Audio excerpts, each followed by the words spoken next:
Shalom, and welcome to Episode 2 of the Great Tribulation, Pillar, Fire, and Cloud.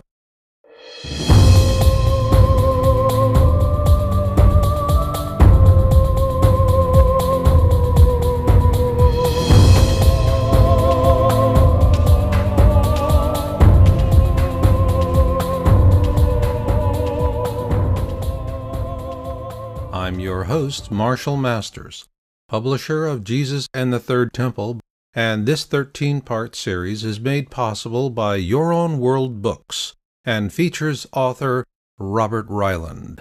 And now we begin with the first part of Episode 2, Pillar, Fire, and Cloud.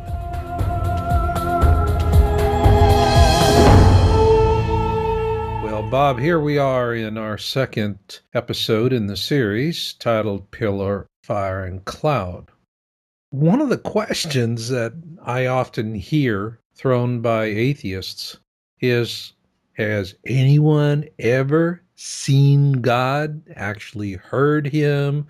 That's their knockdown. They're saying everyone's just hearing something in their ears or in their minds. I've heard the same question. Okay. So how does that connect us with the topic of this episode, which is Pillar, Fire, and Cloud? Actually, God has been seen, but it was not in his natural form. He shrouded himself in a pillar of cloud and a pillar of fire, and which was called the divine presence, or in Hebrew, the Shekinah. Okay. And it first appeared to Moses when he was confronted by this bush that was on fire, but it wasn't burning. Mm-hmm. And he asked, "Who are you?" And "I am that I am," answered. That only proves one thing. Jews always answer a question with a question. So now what we have with the pillar, fire, and the cloud is this brings us really all the way forward to the Second Temple. Now, there was a warning from Jeremiah, as I recall, that the temple was going to fall. Whatever happened with that warning? That was Solomon's temple. They threw rocks at him and shot arrows at him. They did not want to hear this.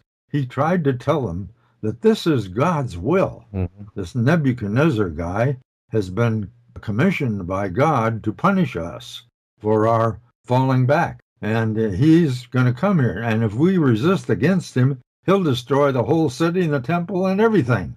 So back off. But they wouldn't do it. They kept fighting Nebuchadnezzar, and sure enough, just like he said, they destroyed the whole city, the temple, everything, flattened the whole place. Okay. So now connect the dots. We've got Jeremiah warning about this, and that brings us to the 8th of Nisan, at around the time of the Second Temple. Right. What happened on the 8th of Nisan? Well, at midnight, this was the year of the rebellion, of course, 66. Mm-hmm. At midnight, the east gate opened by themselves. They were about 40 feet wide and 60 feet high, and it took 20 men to open them, 20 big bruisers. And normally the noise that it made, because they didn't have lubricated hinges, the noise could be heard about 4 miles distance. Mm-hmm. But they had to go and wake up the captain of the guard. He didn't hear any noise, so the gates must have opened silently.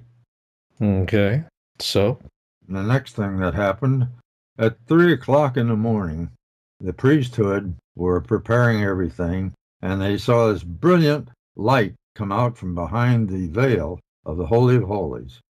And it was spoken with a voice that sounded like what they described as a waterfall. And it said, "Farewell, my holy house. Goodbye, my palace." And it was weeping at the time. And it went out the front door of the temple and went up on the portico that was at the entrance and sat there until Pentecost, which was about 50 days or so later, because it wasn't quite Passover yet. Mm-hmm. And then he came down and went back into the temple as if to see it one more time. and say farewell again. And the same procedure, he wept going along the walls, and he said, "Let us depart hence," and went out straight through the door, straight east through the east gate, and over to the Mount of Olives summit, Mm-hmm. and sat there for 3.5 years. And the word sat is the same one that they use for sitting Shiva. And he pleaded with the people, "Return unto me, and I will return unto you." But we would not. And so, just before Titus began his siege, which would have been about the time of Hanukkah, we don't have an exact date on that. But at that time, he ascended into heaven again with a bat kol, which is a female voice. All of this speaking was the female voice, which is bat kol means daughter of a voice. And he ascended into heaven and said, "I will go back to my place." And he was gone. That was the last public appearance of Almighty God, the Father, on earth. And this happened just as prophesied by the prophet Ezekiel. What about this story is important for you in particular? Well, it has to be important because of his God's last public appearance on earth. Mm-hmm. And he left in somewhat upset circumstances, saying, "Okay, you guys, I'm out of here. You've trashed my laws and you haven't been obedient and you act as though I don't exist, so I'm going away." And if you look into the scripture that goes with that verse that he quoted, "I will go back to my place," it says that "I will smite thee, I will bruise thee for 2 days. But on the third day I will raise thee up, and you'll dwell with me forever," which is an encouraging note that goes with that. And surely you would agree the Jewish people have been being bruised for the last 2 days, each day being 1,000 Jewish years. That's definitely an understatement. Right, exactly. So, was this instrumental, though, in you actually writing your book, Jesus in the Third Temple? Is this something that resonated with you this last time that God was known to be here in the temple on earth? It really lit me off because there are a number of stories about when God left the temple. The first most popular story you hear among Protestants is that, "Oh, he left when the veil was rent in twain."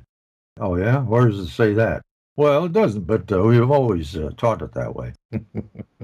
That's the old dogma line. Okay. Duh. And if you go to some of the liberal churches, they'll say, "Well, I suppose he just kind of just drifted away or sneaked out and left."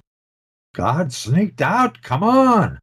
Now, you told me that he opens this gate, Right, which should have been heard for miles around. right. Okay. Silently. Silently. So if you're going to say, well, he kind of just sneaked out, what, God had a can of WD-40? I say the liberal churches Uh-huh. have that story. They don't know the real story. They don't know the real story. Hardly anyone knows the real story. So basically what they've got is the WD-40 version of the story. Well, they don't really care much about it. And some of them even say, "Well, I don't know.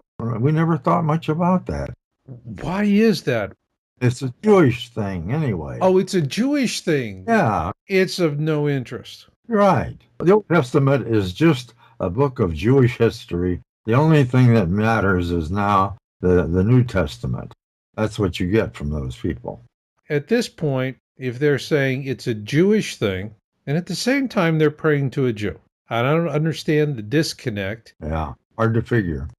Yeah, Well, some people will argue with Jesus is a Jew. He's a Christian. He was the first Christian. That's one thing you'll hear. But they haven't read the entire Bible because when he comes back, once again, he's going to celebrate the Feast of Tabernacles with all nations. so then Jesus was a Jew.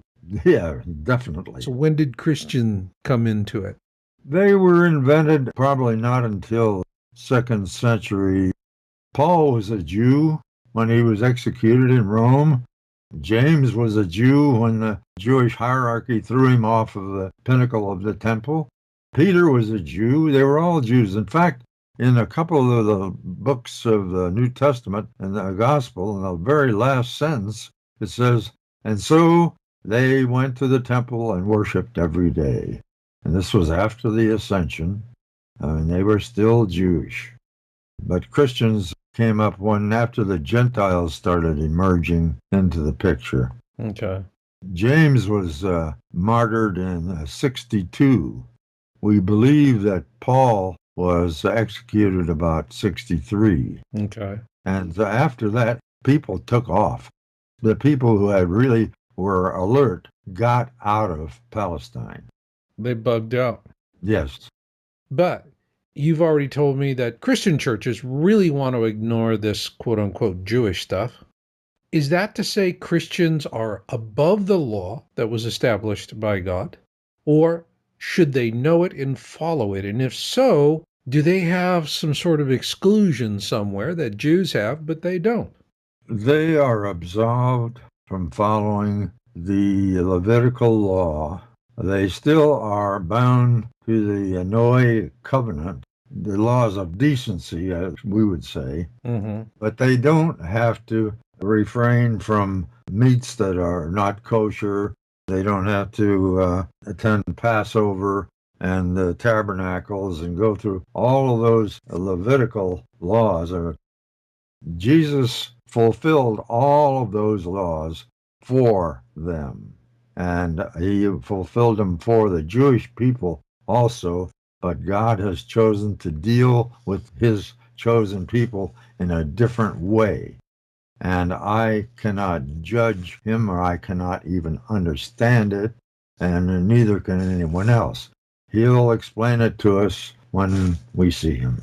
Okay, but the question still stands. Should Christians know the law? Yeah. Whether they're exempt from it or not. Right. They should know it, even though they're exempt from it. And why? Because Jesus fulfilled it for them. Shouldn't they at least be curious as to how he did it, where he did it, and when he did it? One, for example, is when he was born, he was not born on the 25th of December. He was born on Rosh Hashanah. Okay. And the way you can find this out is by reading the Haftorah. And Rosh Hashanah is when? That's time of autumn during the Shuvah. Mm-hmm.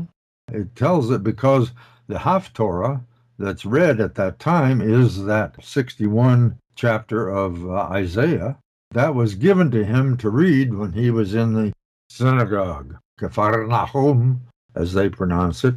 You could hurt yourself saying that. And that was given to special people they wanted to honor. If it's somebody's birthday, they still do it today. They ask them to read a portion from the Haftorah. If you went to synagogue and it was your anniversary, and if you made this known to the rabbi, they might ask you and invite you to read the Haftorah for that service. Mm-hmm. I think it's kind of a nice custom myself. Yeah, it is. Well, Christians should know the law, but they're not compelled to follow the law. My next question is, if the Christians are getting all this slack, and I don't know who passed this on to them, you haven't mentioned that part of it. Yeshua did. Yeshua, okay. But did he cut anybody else a little slack, or did they get a little juice? How about the temple priests? You said there are so many of them. Did they get a little juice, some special favors? Let's talk about that in the next segment. All right.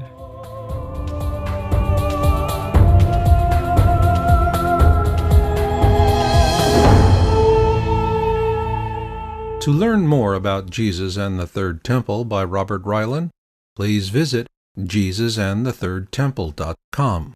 And now we continue with the second part of Episode 2, Pillar, Fire, and Cloud.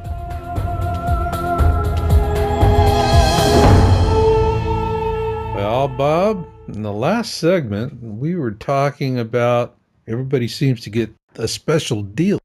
Now let's turn our focus on temple priests, because temple priests, to me, are like anybody else that is a gatekeeper function. So, did the priests of the temple get a sweetheart deal? Some of them were outstanding and beloved, just like some of our popes and ministers like Billy Graham. But probably the most remarkable high priest was Simeon the Righteous. Okay. And he was in office for 40 years, which is quite remarkable, but just wait a little bit later. Yeah. He was so respected and so admired through the whole world, not within Judaism, that Alexander was on his way toward Judah.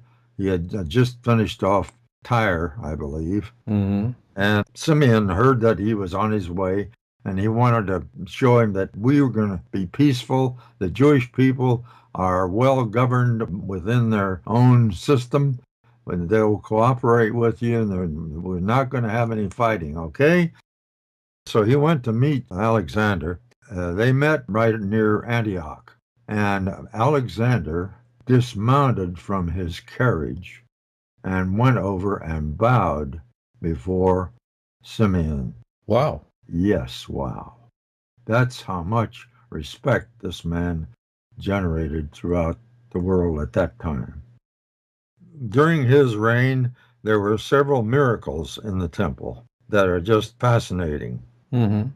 When they brought two he-goats before the priest, every year the lot piece for the Lord, which was the one that was going to be slain, came up in Simeon's right hand every year. Mm-hmm. And they had a crimson strap that they tied between the horns and under the throat of the scapegoat, the Azazel. Mm-hmm. Azazel was led out by one of the priests out into the wilderness, away from carrying Israel's sins into the wilderness.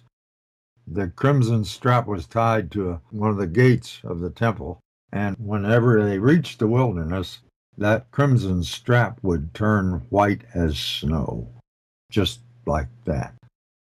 During those times, there were only 2 logs were allowed for the burning of the sacrifices on the altar of sacrifice in front of the temple. And during the time of Simeon, those 2 logs lasted for all day. That was a miracle. Mm-hmm. The one that's most fascinating to me is the westernmost candle of the menorah. It was always lighted first. All of the candlesticks were filled to the same level with oil. And that one being closest to the Holy of Holies, therefore being the closest to the Shekinah behind the veil, Mm-hmm. the others were lighted off of its flame. And yet, during the time of Simeon, always the westernmost candle outlasted all of the other candles. Mm-hmm. Last one to burn out. Mm-hmm. That was a very encouraging sign to all of Israel and to the priests. And I mentioned that there's another priest who was of high respect, and he was Yohanan Hyrcanus. His reign was 80 years. He was also highly respected and regarded, but not as much so as Simeon. Simeon is much more famous because of the miracles, probably. Mm-hmm. Going back to the appearance of the Shekinah, he only appeared to the Jewish people. No Gentiles, including Christians, are permitted in the temple, not even in the court. Okay. Talking about getting a little slack. Yeah, but would that hold today? In other words, same circumstances. You got a Jew and you got a Christian standing in the same room in the temple, and God appears. Are both going to see or not? The next time Shekinah appears will be when Messiah arrives, and Shekinah will be accompanying him with all the saints. And the saints are the believers, the people who are now dead, but they will be raised up, and their souls will approach the world with Messiah and Shekinah, and he will take over the world at that time. Mm-hmm. And so at that time, the Jewish people, Gentiles, anybody, well, everybody, every knee shall bow. Everyone will see him. Every tongue confess that he is Lord. Okay. It's going to be a big day. So back in those times, only Jews could see him, Gentiles couldn't, Right. but now Gentiles can. Well, the Gentiles will. Gentiles will. His Shekinah is not present right now. Did they earn it, or is it a freebie? Only Christians and inscribed Jews receive a special deal because they love the Lord. The inscribed Jews still are bound to the law, but Christians are exempt from the law because Yeshua Yosef fulfilled it for them. Inscribed Jews await their Messiah and Redeemer with joyful expectation. All others are rejected because they rejected him. Jewish and Christian believers still receive earthly punishment, but are forgiven their sins in order to be permitted to dwell eternally with a perfect God in the New Jerusalem. Jewish people are God's chosen people. No, I'm talking about the Gentiles. Oh, what about them? All right, you're saying this time they're going to be able to see? Oh, well, everybody will see him. Everybody will see. So Yeah. everybody, as in including Muslims and Buddhists and atheists and agnostics, Right. everybody? Everybody who is present and has survived the tribulation Mm-hmm. on earth at that time when Yeshua returns Mm-hmm. will see him, and they'll see the Shekinah also. Saints will return in their perfect, glorified spiritual bodies, same as Yeshua Yosef when he was resurrected, able to walk through walls, appear anywhere, anytime, and so forth. Okay. It's going to be a big day. That'll be a big day. He will defeat all of the armies that are surrounding Jerusalem at that time with one word, just like that. And the blood will be up to the horses' bridles in the Kidron Valley. That's like about 5 feet deep. Not a pretty story, Okay. yet it is a very fulfilling story. Mm-hmm. You know, the question I'm still not sure if we got it is simply, did God show special favors to the priests? Any of the priests? Yes, the priests that I know of are Simeon and Johann Hyrcanus. Okay. Only Christians and inscribed Jews receive a special deal because they love the Lord. The inscribed Jews still are bound to the law, but Christians are exempt from the law because Yeshua Yosef fulfilled it for them. Inscribed Jews await their Messiah and Redeemer with joyful expectation. All others are rejected because they rejected him. Jewish and Christian believers still receive earthly punishment, but are forgiven their sins in order to be permitted to dwell eternally with a perfect God in the New Jerusalem. There may have been others, but I haven't read of them. Mm-hmm. I don't know how special Simeon was, except that by the dates I can speculate that this was right after the Maccabees kicked Greeks out of the temple. Mm-hmm.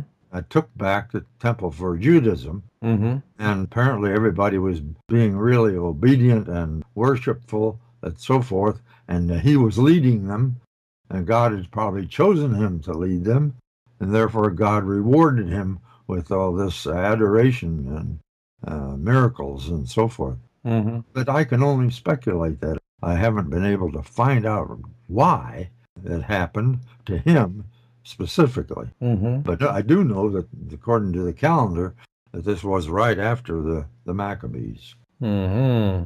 right after the retrieval of the temple. Got it.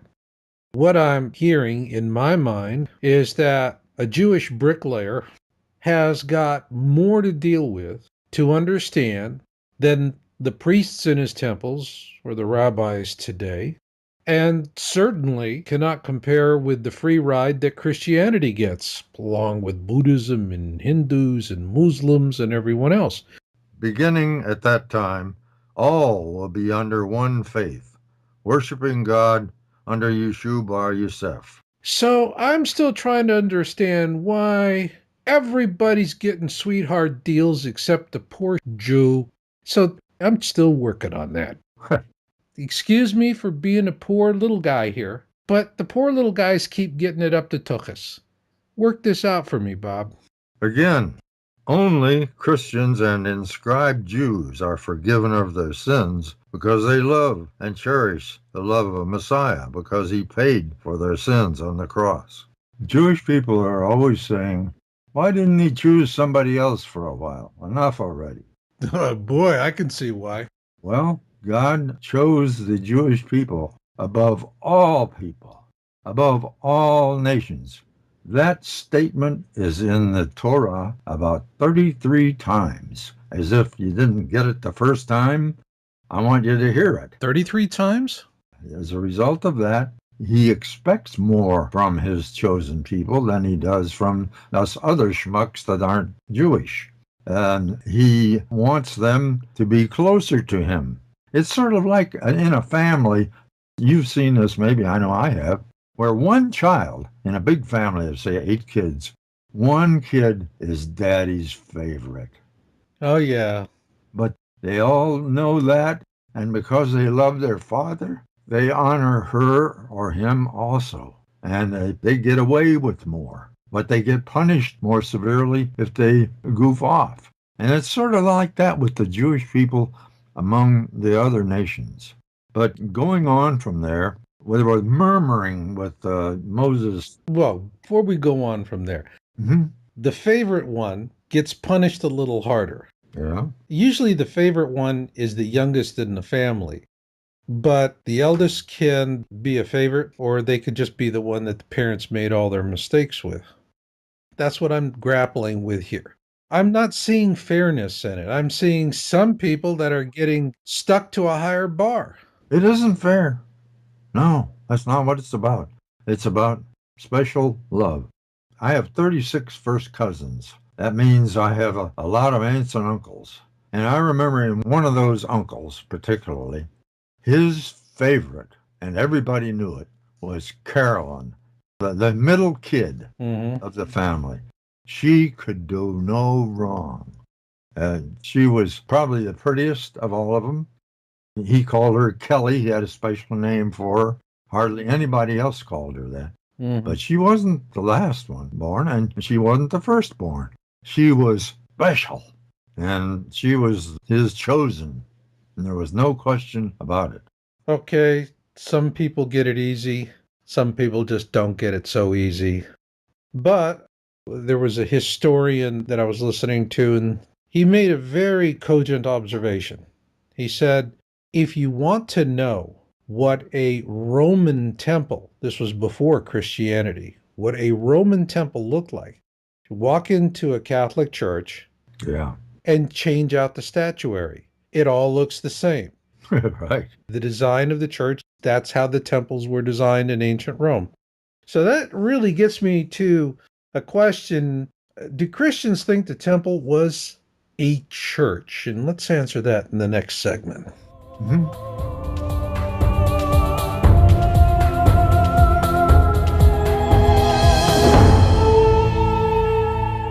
To learn more about Jesus and the Third Temple by Robert Reiland, please visit JesusandTheThirdTemple.com. And now we continue with the third and final part of Episode 2, Pillar, Fire, and Cloud.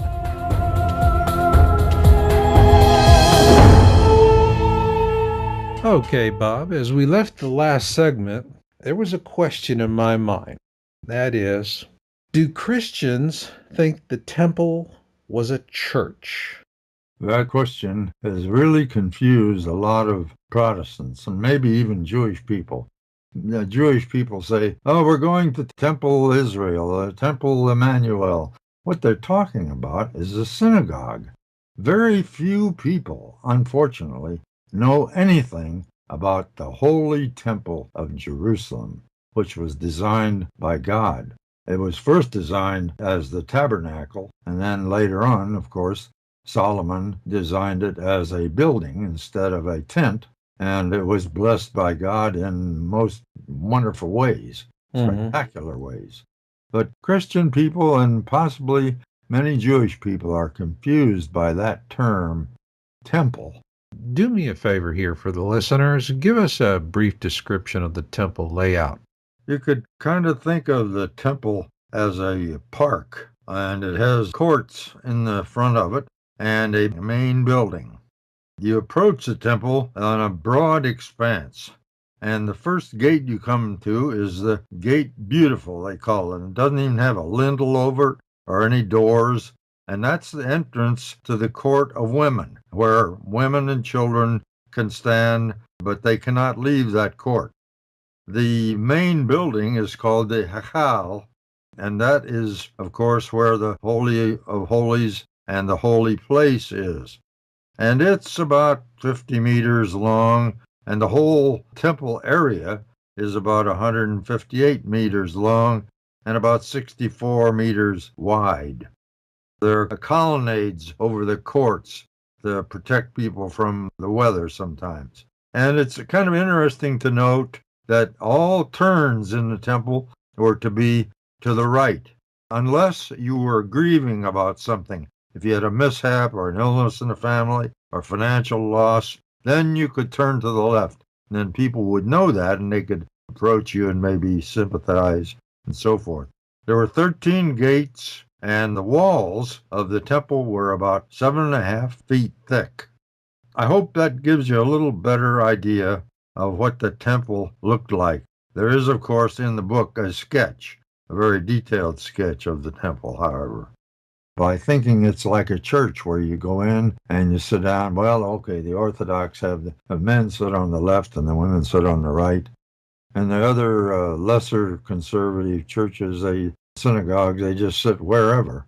They think that the temple on Jerusalem was like a church. No, no, no, no, no.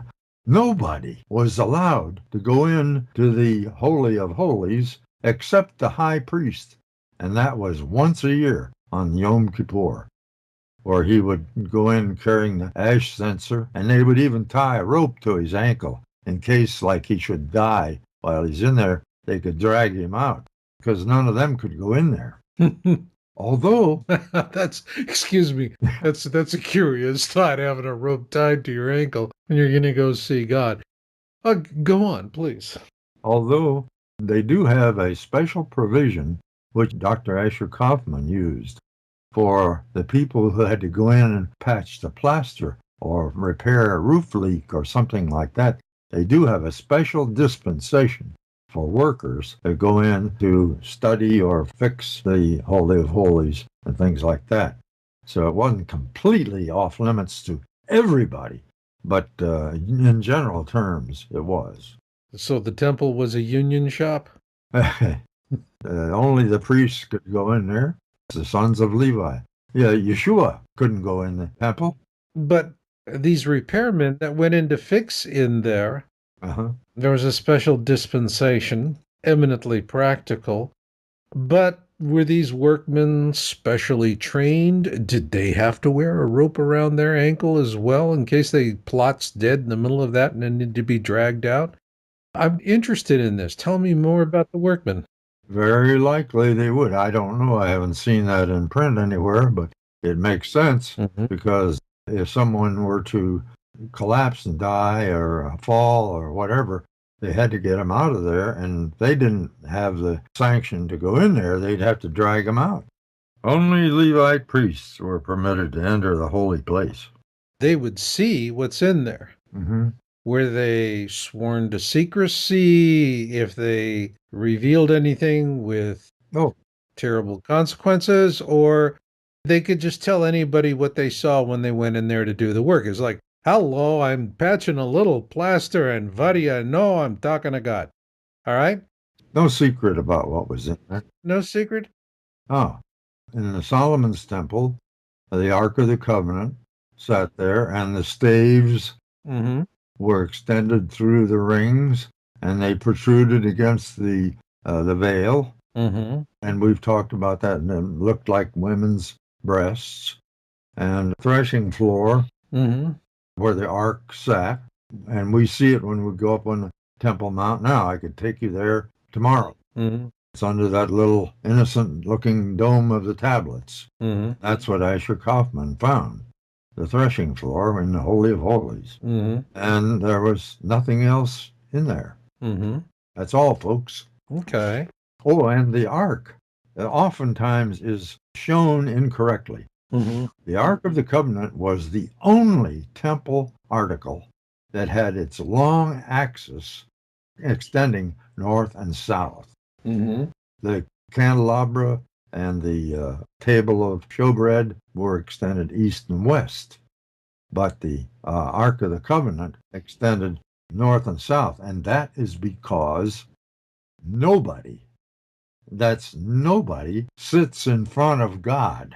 While he's sitting on his mercy seat, he had the cherubim at each of his elbows, Mm-hmm. and the staves extended alongside the north and south ends of the ark. A lot of times you'll see the Ark of the Covenant shown just exactly 90 degrees wrong. Numbers and dimensions are obviously important. That brings me to the question, is God into numerology? In a very big way. All through the Bible, the number 3 appears just continuously. And I know it's offensive to Jewish people to mention the Trinity, God in 3 persons.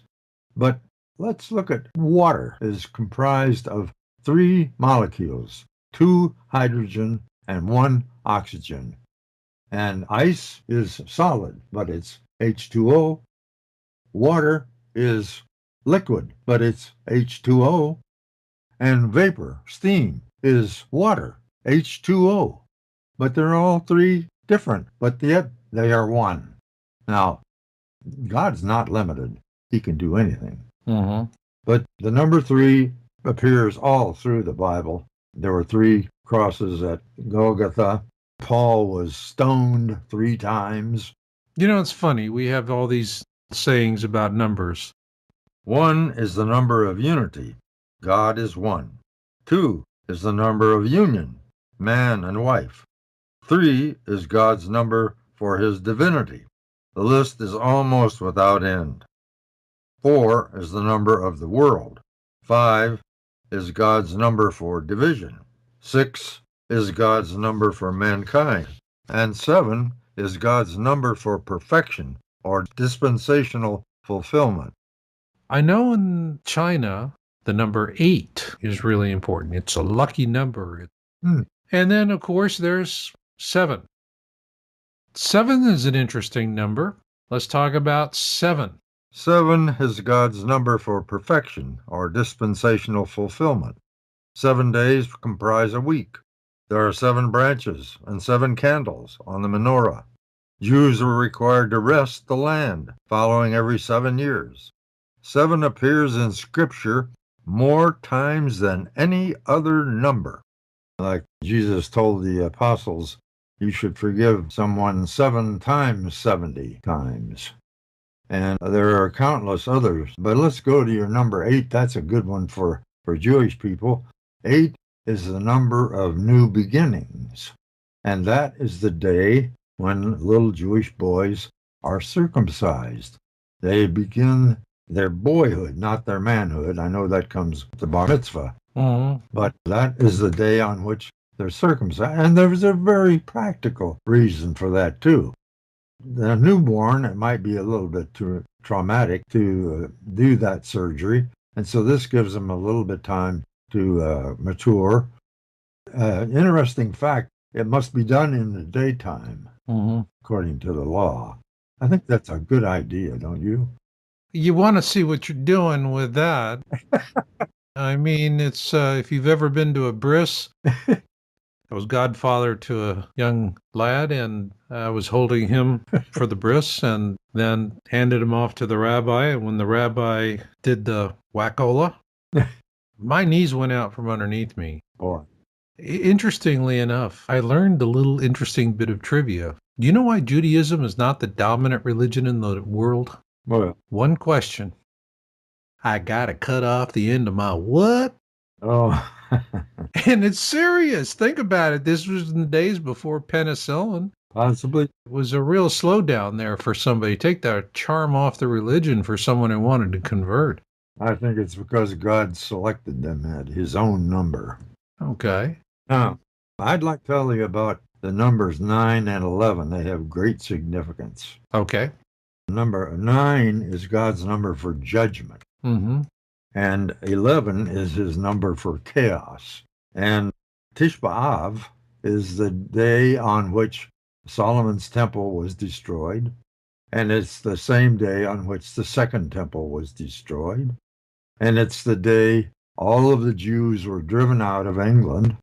And in 1492, on Tisha B'Av, all the Jews were driven out of Spain. And during the Holocaust, in the camps, the Germans would go to great trouble to prepare feasts, beautiful feasts, for the Jewish inmates, because they knew it was a fast day on Tisha B'Av, and they were not allowed to eat that glorious food placed before them. Now, 9 is his good number for judgment, and 11 is his number for chaos. Hold on a second. Are we talking 9/11 here? You're ahead of me. Hey, that's a change. That's good. Now we come to 9/11. Speaking of God's numerology, here's something for everyone to think about. Tisha B'Av is the 9th day of the 11th Jewish month. Mm-hmm. Is God trying to tell us something? And we know it was a wake-up call. And it's very interesting, I think, that it happened on 9/11. Some people would call it a coinkydink, but I don't think you would. The United States is a favored nation, and God deals with us. And I think he dealt with us with that number on that day. Well, it was a wake-up call, that's for sure. Right. Well, one last question I have before we wrap up this episode is, did any other miracles that we haven't discussed already appear in the temple? Oh, golly, there were a bunch of them. Okay, just a few. The wind could be blowing 40 knots, Mm-hmm. and the smoke from the altar would go straight up. Wow. There was never a fly in the slaughterhouse. Can you imagine that? No flies in the slaughterhouse? Never a fly in the slaughterhouse. Wow. During the building of both temples, there was no inclement weather that held up construction. This is curious, because the third temple is going to be built. Mm-hmm. If and when the third temple is being constructed, and there's all kinds of inclement weather, is that a harbinger that not such a good idea? Yeah, very good point, Marshall. Okay, now I know. When they go to build the third temple, I'm going to check Weather Channel every day. My favorite miracle was on Yom Kippur. The priest would have to, certain times, utter the ineffable name, YHWH, Yahweh.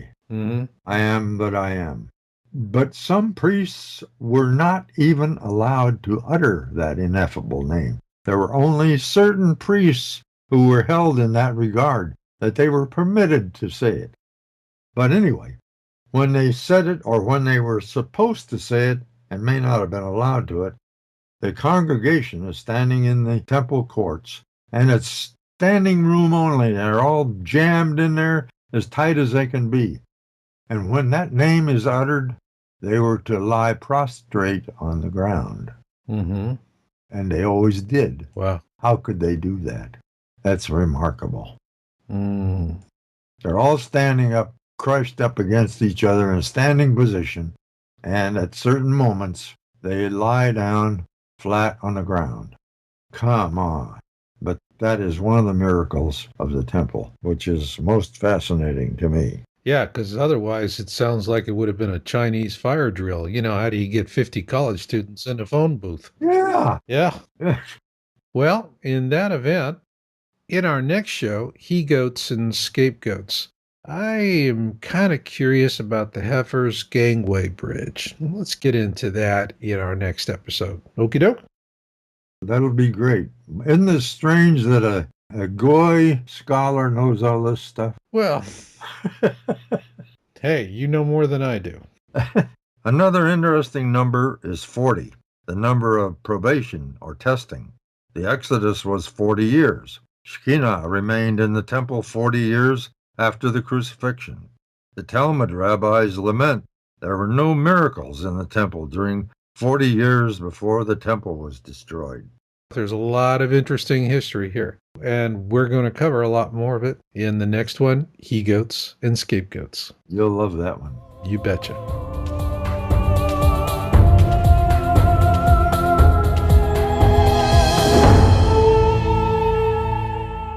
This concludes Episode 2, Pillar, Fire, and Cloud.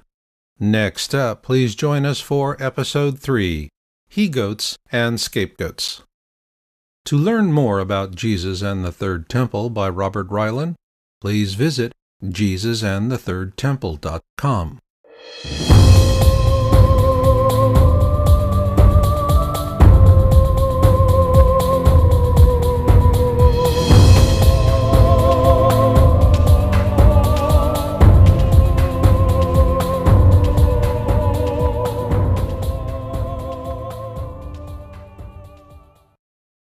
At 3 o'clock in the morning, the priesthood were preparing everything, and they saw this brilliant light come out from behind the veil of the Holy of Holies.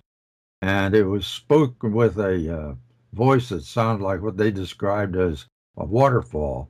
And it said, "Farewell, my holy house. Goodbye, my palace." And it was weeping at the time. And it went out the front door of the temple and went up on the portico that was at the entrance and sat there until Pentecost, which was about 50 days or so later, because it wasn't quite Passover yet. Mm-hmm. And then he came down and went back into the temple as if to see it one more time and say farewell again. And the same procedure, he wept going along the walls, and he said, "Let us depart hence," and went out straight through the door, straight east through the east gate, and over to the Mount of Olives summit, and sat there for 3.5 years. And the word "sat" is the same one that they use for sitting Shiva. And he pleaded with the topic of this episode, which is Pillar, Fire, and Cloud. Actually, God has been seen, but it was not in his natural form. He shrouded himself in a pillar of cloud and a pillar of fire, and which was called the divine presence, or in Hebrew, the Shekinah. Okay. And it first appeared to Moses when he was confronted by this bush that was on fire, but it wasn't burning. Mm-hmm. And he asked, "Who are you?" And "I am that I am," answered. That only proves one thing. Jews always answer a question with a question. So now what we have with the pillar, fire, and the cloud is this brings us really all the way forward to the Second Temple. Now, there was a warning from Jeremiah, as I recall, that the temple was going to fall. Whatever happened with that warning? That was Solomon's temple. They threw rocks at him and shot arrows at him. They did not want to hear this. He tried to tell them that this is God's will. Mm-hmm. This Nebuchadnezzar guy has been... Shalom, and welcome to Episode 2 of the Great Tribulation, Pillar, Fire, and Cloud.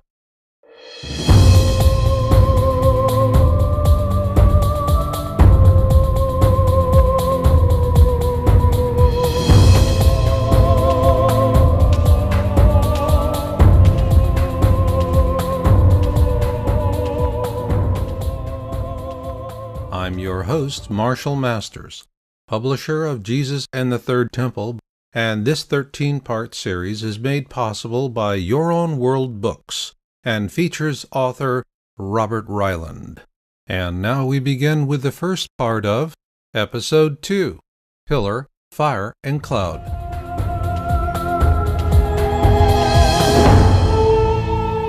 Well, Bob, here we are in our second episode in the series titled Pillar, Fire, and Cloud. One of the questions that I often hear thrown by atheists is, has anyone ever seen God, actually heard him? That's their knockdown. They're saying everyone's just hearing something in their ears or in their minds. I've heard the same question. Okay. So how does that connect? The people, return unto me, and I will return unto you. But we would not. And so just before Titus began his siege, which would have been about the time of Hanukkah, we don't have an exact date on that. But at that time, he ascended into heaven again with a bat kol, which is a female voice. All of this speaking was the female voice, which is bat kol means daughter of a voice. And he ascended into heaven and said, I will go back to my place. And he was gone. That was the last public appearance of Almighty God, the Father, on earth. And this happened just as prophesied by the prophet Ezekiel. What about this story is important for you in particular? Well, it has to be important because of his God's last public appearance on earth. Mm-hmm. And he left in somewhat upset circumstances, saying, okay, you guys, I'm out of here. You've trashed my laws and you haven't been obedient and you act as though I don't exist, so I'm going away. And if you look into the scripture that goes with commissioned by God to punish us for our falling back, and he's going to come here. And if we resist against him, he'll destroy the whole city and the temple and everything. So back off. But they wouldn't do it. They kept fighting Nebuchadnezzar, and sure enough, just like he said, they destroyed the whole city, the temple, everything, flattened the whole place. Okay. So now connect the dots. We've got Jeremiah warning about this, and that brings us to the 8th of Nisan at around the time of the Second Temple. Right. What happened on the 8th of Nisan? Well, at midnight, this was the year of the rebellion, of course, 66. Mm-hmm. At midnight, the east gate opened by themselves. They were about 40 feet wide and 60 feet high, and it took 20 men to open them, 20 big bruisers. And normally the noise that it made, because they didn't have lubricated hinges, the noise could be heard about 4 miles distance. Mm-hmm. But they had to go and wake up the captain of the guard. He didn't hear any noise, so the gates must have opened silently. Okay. So? The next thing that happened,